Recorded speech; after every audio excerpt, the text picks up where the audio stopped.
part 2 na ng vlog natin today.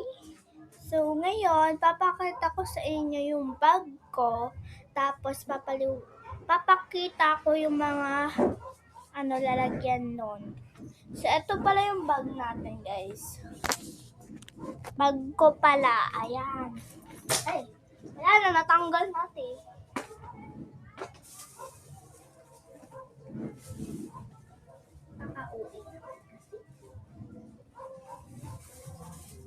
Ayan.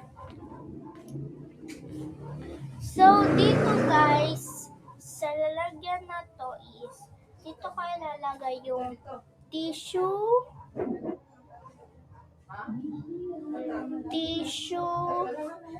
pabango, suklay, ipit, tapos parang headband siya pero guys bilog, tapos pulbo dito.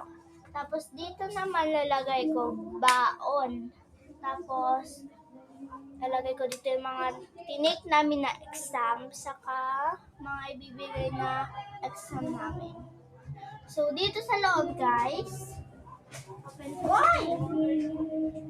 Ano ba yan?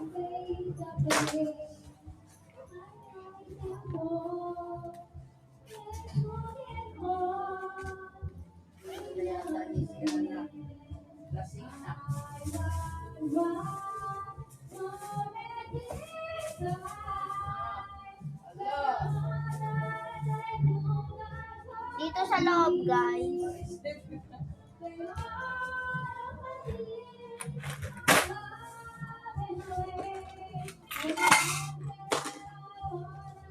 Dito sa loob, guys, lalagay ko dito notebook.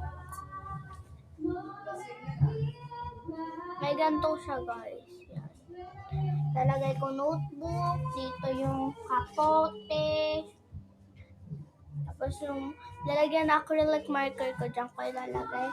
At saka dito, notebook, pencil case. Sa mga ball pen. Saan, guys? Ano to? Diyan nila yung gamit. So, guys. Nakatayabak naman. So,